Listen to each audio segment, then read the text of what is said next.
বয়স যখন 7 হয়, বারবার যখন সালাতের কথা বলবেন, সাথে করে নিয়ে দাঁড়াবেন, জুমার দিন মসজিদে নিয়ে যাবেন, মাঝে মাঝে নামাজে নিয়ে যাবেন। 7, 8, 9 এই 3 বছরের ট্রেনিং এ 10 বছর তো এমনি পাক্কা নামাজে হয়ে যাবে। নাকি বলবেন হুজুর আমি তো পড়ি না, আমারই তো খবর নাই। ছেলেরা যে বলবো বাবা নামাজ কায়েম কর, এর আগে কিন্তু নিজের মুসল্লি হইতে হবে।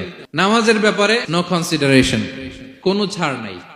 সালাত আপনাকে পড়তেই হবে যে কোনো পরিস্থিতিতে। এজন্য 7 বছর বয়স থেকে বিশ্বনবী ওয়ার্নিং দিতে বলেছেন। 10 বছর বয়স হলে প্রয়োজনে রূঢ় আচরণ করো, শাসন করো, প্রয়োজনে মৃদু প্রহার করো। অনেক ফ্যামিলি আছে নিজেও নামাজি, ছেলে মেয়েদেরকেও নামাজের কথা বলে পড়ায়। জোহর পড়তে দেয়, আসর পড়তে দেয়, মাগরিব পড়তে দেয়, এশা পড়তে দেয়, ফজর পড়তে দেয় না। ফজর নিয়ে টেনশন নাই। কেন? আমার কলিজার টুকরা সন্তান ঘুমায় হুজুর, কাঁচা ঘুম কেমনে ভাঙাই।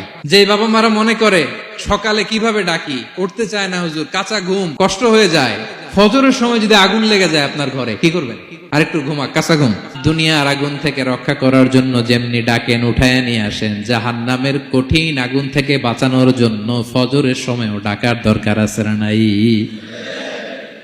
দুনিয়ার আগুনের চেয়ে কমপক্ষে 70 গুণ বেশি তেজওয়ালা। বিষ্ণু বলেন নারুকুম তুকিদুন, যে আগুন দিয়ে কিচেনে রান্না করো, জাহান্নামের আগুন কিন্তু এই আগুন নয়। জাহান্নামের আগুন দুনিয়ার আগুনের চাইতে কমপক্ষে 70 গুণ বেশি তেজওয়ালা। তাহলে ফজরের সময় ডাকবেন তো ছেলে মেয়েকে, হ্যাঁ, নিজেও পড়বেন, ছেলে মেয়েদেরকেও ডাকবেন। আকিমিস সালাহ।